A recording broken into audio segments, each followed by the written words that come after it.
Salut à tous, on se retrouve aujourd'hui pour parler du Real Madrid dans ce mercredi 23 février. On commence tout d'abord avec l'anniversaire aujourd'hui de Casemiro. Il fête aujourd'hui ses 30 ans, le milieu brésilien. Bon anniversaire à lui, on peut voir tout ce qu'il a remporté avec le Real Madrid et avec sa sélection brésilienne. 4 fois la Ligue des Champions, 2 fois la Liga, une Coupe des Confédérations, une Copa América, une Coupe du Roi, 2 Super Coupes d'Espagne, une Conmebol, 2 Super Coupes d'Europe et 3 Coupes du Monde des clubs pour Casemiro. Bon anniversaire à lui aujourd'hui, 30 ans. Voilà, il passe le cap de la trentaine, le joueur brésilien.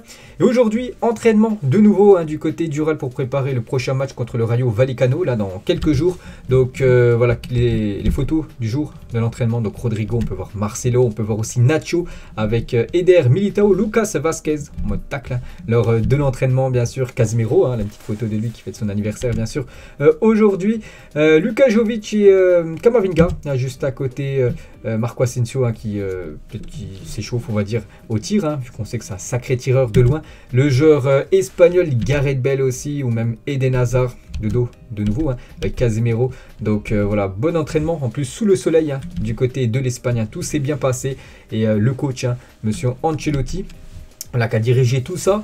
Et on peut voir du coup le programme voilà, pour le Real Madrid. Donc actuellement, il n'y a pas trop de matchs, vu qu'il n'y a pas de Ligue des Champions, il n'y a pas de Coupe du Roi, on va dire, en milieu de semaine. Donc le prochain match, ça sera samedi, ça sera 18h30, samedi. Ça sera contre le Rayo Vallecano. Donc c'est quasiment le derby, parce que Rayo Vallecano, je crois que c'est dans la banlieue de Madrid. Donc en gros, là, il y a seulement que quelques kilomètres qui séparent le stade, on va dire, du Real Madrid et le stade du Rayo Vallecano. Donc ensuite, ça sera un peu plus tard, le 5 mars, le Real Madrid contre la Real Sociedad avant ce match retour contre l'équipe du Paris Saint-Germain. Et on peut voir le classement avant ce Real Madrid-Rayo Vallecano. N'oubliez pas que ce match se déroule à l'extérieur. Donc le Rayo Vallecano actuellement 11e de Liga contre le premier. Donc un match à la portée, bien sûr, de cette équipe madrilène. Et on peut voir le 11 qui pourrait potentiellement commencer titulaire. Donc bien sûr Thibaut Courtois au but. Mendy, Alaba, Militao, Carvajal au milieu de terrain. Kroos, Casemiro, Modric et devant Vini, Benzema, Asensio. Donc en gros, c'est quasiment l'équipe type. Voilà, il n'y aura pas de surprise normalement s'il n'y a aucune blessure. Ça devrait être ce 11 qui devrait commencer titulaire. Et toujours avec la Liga, et on peut voir que Karim Benzema, meilleur buteur actuellement du championnat espagnol, n'oubliez pas. 18 buts pour Benzema et le deuxième. On peut voir que ce sont 2 ex-aequo, dont un joueur du Real Madrid, c'est Vini Junior. Donc félicitations au duo de choc de cette équipe madrilène. Très bien classé actuellement au classement des meilleurs buteurs. Il reste plus que 13 matchs avant cette fin de Liga. Il y a 13 matchs de la fin. Benzema et Courtois sont à la lutte pour remporter le trophée Pichichi, donc meilleur buteur, et Zamora, meilleur gardien, celui qui encaisse le moins de buts, récompensant, donc je l'ai dit. Donc un doublé que le Real Madrid n'a plus remporté depuis la saison 87-88 avec Hugo Sanchez et Paco Buyo, voilà le gardien, et Hugo Sanchez avait terminé meilleur buteur. Donc pourquoi pas, c'est vrai qu'actuellement le Real Madrid très bien placé, on va dire, pour le trophée Zamora. Et le trophée Pichichi, pour l'instant c'est Benzema qui va certainement le remporter, s'il continue d'être régulier. Donc voilà, une petite info concernant ces deux-là. Toujours avec Benzema, on peut voir qu'actuellement c'est le Français le plus décisif dans les gros championnats européens. On peut voir en première position, on peut voir le top 10, on peut voir Benzema numéro 1, 18 buts et 9 passes décisives. On peut rajouter bien sûr sur cette saison de Liga, il est impliqué sur 27 buts, Karim Benzema. Félicitations à lui.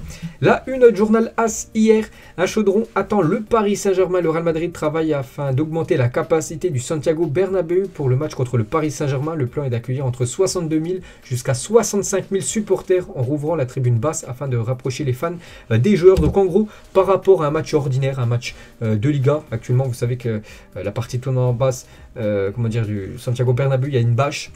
Donc ça pourrait augmenter de plus de 10 000 places la capacité actuelle du stade avec les travaux. Donc voilà les gars, pour ce gros match le prévu le 9 mars prochain contre l'équipe parisienne. Et la BVA, donc Benzema, Vini, Asensio a inscrit 50 buts cette saison, toutes compétitions confondues sauf événements contraires. Tout indique que ce sera le trio d'attaque aligné par Carlo Ancelotti pour le 8e de finale retour contre le Paris Saint-Germain le 9 mars prochain. Côté PSG, donc un joueur qu'on connaît très bien à Madrid, c'est Sergio Ramos qui avait déjà été forfait lors du match aller et il sera normalement forfait lors du match retour. Il y a très peu de chances de voir Sergio Ramos disputer le 8e de finale retour de Ligue des Champions contre le Real Madrid. Donc il n'y aura pas normalement de retour de Sergio Ramos du côté du Bernabéu. Neymar, lui aussi qui pourrait commencer titulaire contre le Real là, dans quelques jours. S'adressant à R9, l'équipe a encore besoin de se régler, mais on va marquer l'histoire face à ton Real Madrid. Donc il était en live Twitch, hein, cette plateforme, voilà, il était en train de dialoguer avec Ronaldo R9, hein, la légende, et voilà ce qu'a dit Neymar, les gars, par rapport à ce match retour, hein, voilà, le PSG veut marquer l'histoire en éliminant le Real Madrid. Verdict, bien sûr, hein, dans quelques jours, parce qu'il reste quand même un match. Javier Tebas, les gars, sur le dîner entre Florentino Pérez et Nasser, président du Real et le président du Paris Saint-Germain. J'étais surpris qu'ils soient restés pour manger. Ces choses me font rire. Je veux dire, si vous ne vous aimez pas, pourquoi allez-vous manger ensemble? Ce repas n'apporte rien, juste de la froideur. Donc voilà ce que dit le président de la Liga par rapport à ce dîner qui avait lieu la veille. Hein, c'était le lundi 14 février, jour de la Saint-Valentin, la veille, hein, de ce PSG Real Madrid. Mardi dernier, toujours sur ce PSG Real Madrid, lors du match aller, on peut voir que le jeune Endrick, hein, était bien présent dans les tribunes. Une petite photo de lui, on en parlera tout à l'heure, hein, le jeune Endrick. Toujours avec Madrid, hein, donc le Real Madrid veut faire du Santiago Bernabéu le dernier match de Kylian Mbappé en Ligue des Champions avec Paris. Donc ce qui veut dire tout d'abord, voilà, dans cette info, que le Real déjà veut éliminer bien sûr l'équipe parisienne. Bon, ça c'est compréhensible. Et ils veulent aussi recruter, voilà, Kylian Mbappé lors du prochain mercato. Et on va parler bien sûr, hein, de Kylian Mbappé. Si tu veux entrer dans l'histoire à Madrid, tu dois y aller. Aurait recommandé l'avocate qui gère les intérêts de Kylian Mbappé, convaincu également que l'impact publicitaire sera plus important au Real Madrid qu'au PSG pour le français. Donc c'est son avocate, hein, qui est, elle décide pas non plus tous ses choix, mais une grosse influence, hein, bien sûr, dans la carrière de Mbappé. Donc voilà ce qu'elle aurait dit à Kylian. Hein.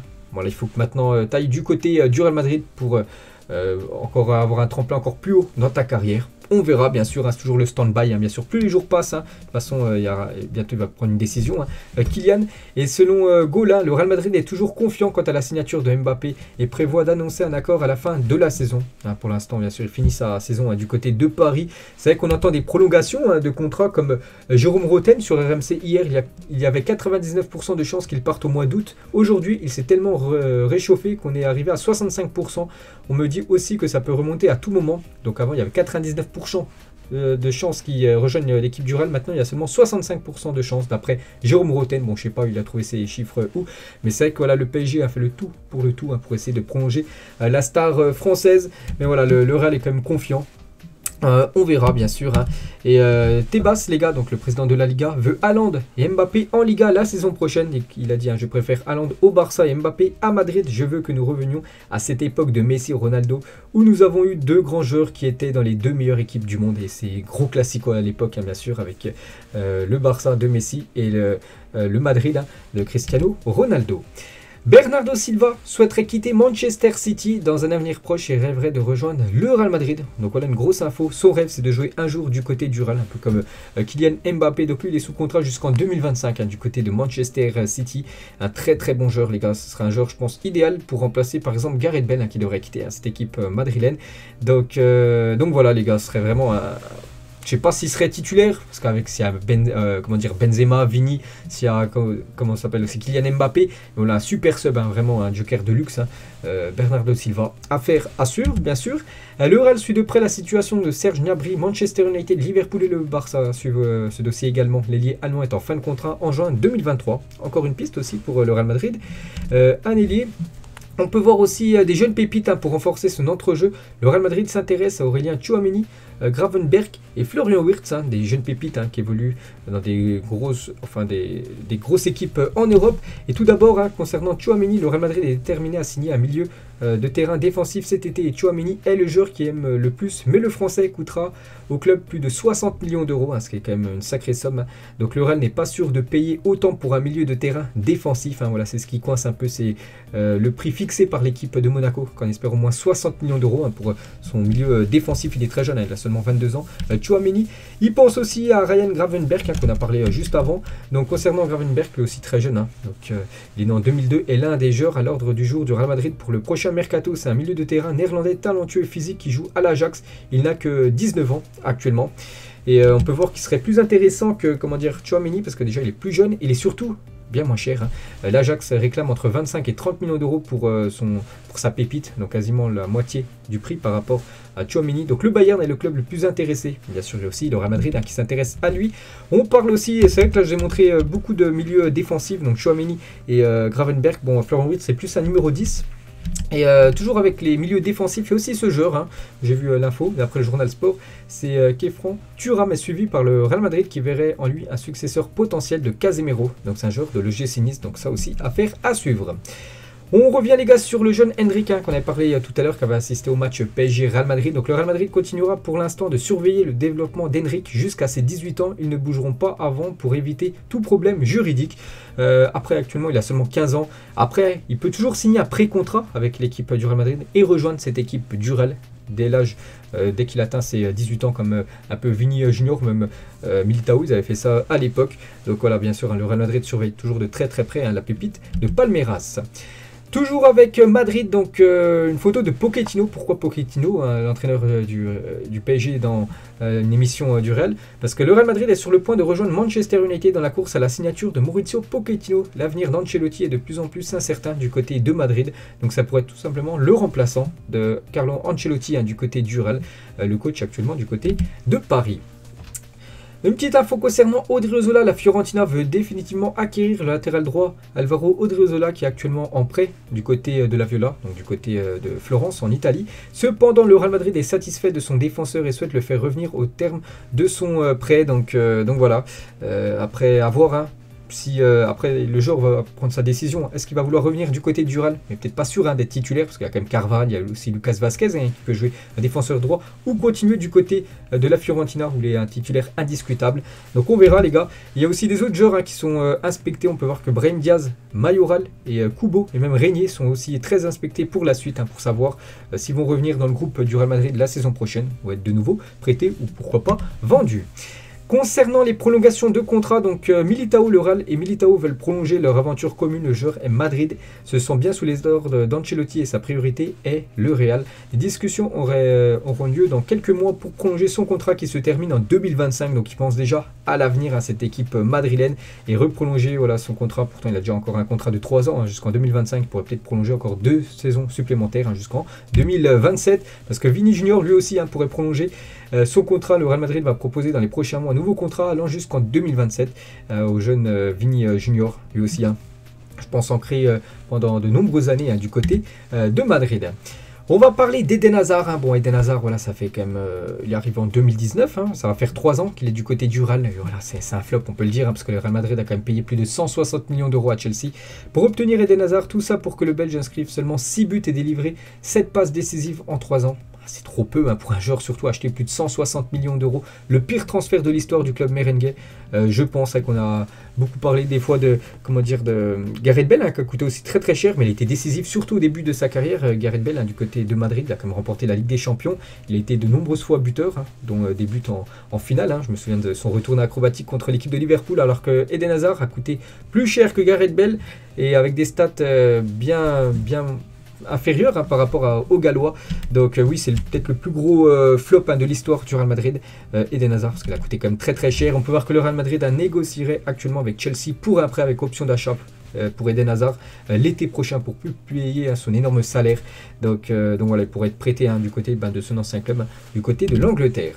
Marco Asensio a pleinement confiance dans sa capacité à réussir au Real Madrid. Il se sent à 85% et pense qu'il peut encore s'améliorer. Le Real Madrid continue de croire en lui et l'intention du club est claire. Le prolonger, même si une vente est envisagée plus tard. Donc voilà la situation actuellement d'Asensio. Donc alors qu'Asensio est en fin de contrat en 2023, le Real Madrid continue de croire en sa réussite. Il est l'un des joueurs préférés du président Florentino Pérez et on compte sur lui pour faire partie de cette future grande équipe dans laquelle seront présents Mbappé et peut-être Haaland, bien sûr, voilà le duo qu'on parle beaucoup du côté de Madrid. Et toujours avec Asensio, donc il peut devenir un leader de l'équipe, le jeune espagnol. Il est souvent une voix importante lors des séances d'entraînement. Il travaille extrêmement dur et son geste envers les supporters ce week-end montre son leadership. Donc voilà les dernières infos concernant le milieu, on va dire l'ailier, Marco Asensio. Une photo d'Eder Militao et sa femme, donc je sais pas où il se situe. Bon voilà une petite photo bien sûr du couple Militao. Concernant le tournoi d'avant-saison, voilà, avant de commencer la prochaine saison. Donc on peut voir que le Real Madrid jouera avec l'équipe du Barça, l'équipe de la Juventus et l'équipe de l'AC Milan, 4 gros clubs historiques en Europe.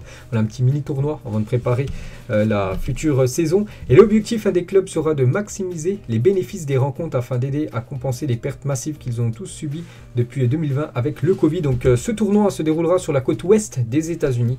Voilà, ça sera peut-être fin juillet, début août, juste avant de reprendre le championnat de Liga ou même de Serie A pour les deux équipes italiennes.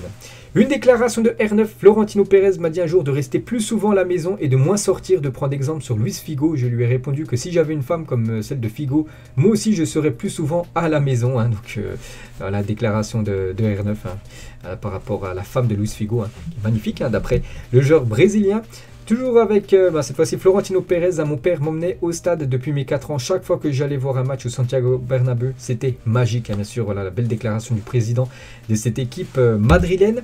Zinedine Zidane, réelle icône du football. On ne le présente plus, Zizou, l'un des meilleurs joueurs de l'histoire du foot. Et Michel, il a dit par rapport au but de Zidane lors de la Novena, était magistral. Donc Novena, je sais pas, c'est peut-être la 9e, c'est peut-être la 9e Ligue des Champions remportée. C'était contre le Bayer Leverkusen, je crois que c'était en 2002.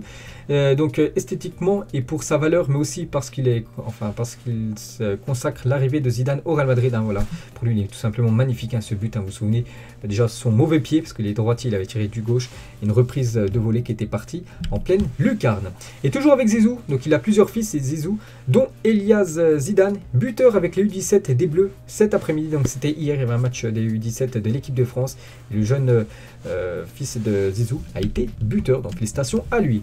Rodrigo et Marcelo, une petite photo de deux Brésiliens. Donc l'avenir et le futur, l'avenir est peut-être le passé, en parlant de Marcelo, vu que normalement il devrait quitter cette équipe madrilène, mais ça reste une légende totale du côté de Madrid.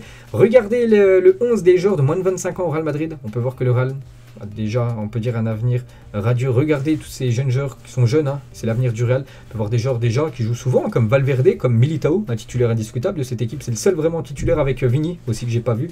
Rodrigo, on peut mettre Jovic, qui a moins de 25 ans, ou même le français Camavinga. Et on finit pas encore, parce qu'il reste encore une autre info après. Le front de l'attaque du Real Madrid à l'issue de la saison 2011-2012. Regardez, déjà, c'est 5 joueurs du côté du Real en attaque. Il marquait beaucoup de buts, bien sûr. Le premier, c'est Ronaldo, 60 buts et 15 passes décisives lors de la saison 2011-2012. C'est énorme, toute compétition confondue, bien sûr. On prend Benzema, 32 buts, 19 passes D. Higuaín, 26 buts, 13 passes D. Di Maria, 7 buts, mais lui, il délivrait beaucoup de passes D, 17. La même chose pour Ozil, 7 passes D, 7 buts et 30 passes D pour Mesut Ozil. Donc c'était énorme, bien sûr. Ces 5 joueurs du côté de Madrid à l'époque.